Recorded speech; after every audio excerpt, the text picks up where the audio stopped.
welcome to my channel. In today's video, I am going to be answering a question I did not answer in the last video. Now, I feel like this question just deserves to have its own video, and I feel it is very important to be talked about. And that question would be how do I deal with my depression and anxiety plus film? And so I decided just to turn this into me talking about my depression and anxiety, because to be honest, everyone's is different. Depression and anxiety affects many people in many different ways, and my heart goes out for all of you guys, to be honest. I was diagnosed with depression when I was 13 years old. A lot of stuff was going on. Everyone was dying around me and leaving me, and I don't know, I felt trapped, and it got bad, and my parents noticed, and my mom took me to the doctor to get it all figured out, and we found out I had depression. They put me on medicine, and it was great. I was actually happy. I don't know why, I always felt like depression medicine was fake or whatever, but I was actually happy. It was good for a long time. And when I was 16 years old, I did have to change medicine a lot throughout this time. But by the time I was 16, I just felt I didn't need it anymore. I was like, I'm done. You know what? So I started winging myself off of it. Don't do that. Anyways, so I started not taking it, or saying I was taking it, but I wasn't taking it, until one day my grandpa got sick, and so my mom had to go up with my grandpa, and so I ended up having to stay down where we were because I had school and I couldn't miss school. And so I was doing school every day, and my mom told me that I had a doctor's appointment and I missed it. And because of this, I ended up losing my doctor. And not only that, he retired. And so we ended up having a lot of issues with that. But I was fine. I was happy, and I wasn't really depressed. I wasn't really too worried about my grandpa. I was sad, but I wasn't too worried about him because he's a fighter. And I'm like, I know he's going to pull through this, and I know he's going to be okay. And so I went to school every day. I came home. I did what I had to do, and it was all good. About a year and a half later, I was 17 and a half. My depression started back up, but it wasn't bad. And so I'd cry here and there once in a while, and it was all okay. And then about 2 weeks before my 18th birthday is when it started to get bad. I was crying randomly. I couldn't help the way I felt. And so this one day, I went into the room, and my mom could tell I was just crying. So she asked me what was wrong and why I was crying and all that. And so I had told her I didn't know. He set up an appointment by this time. So I already told her that I had set up an appointment. And she called my dad because my dad lives differently, away from my mom. I don't know why, but I just feel like I'm a burden. And so I didn't want to ask him. And so when my mom asked him, it helped me so much. I got back on my depression medicine, and my anxiety, that was a whole different situation. And so my depression medicine is supposed to help with my anxiety too, and it just don't. And so we're going to get that figured out. But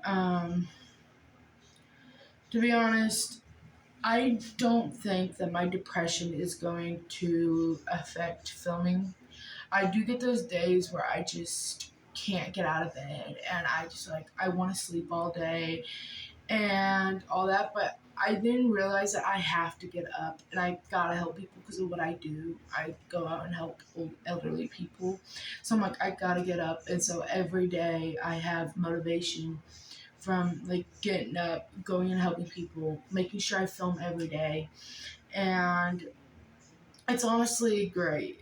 My depression is a lot better. I recommend those who are struggling with depression to go and talk to someone. It does not have to be a therapist because I hate therapy.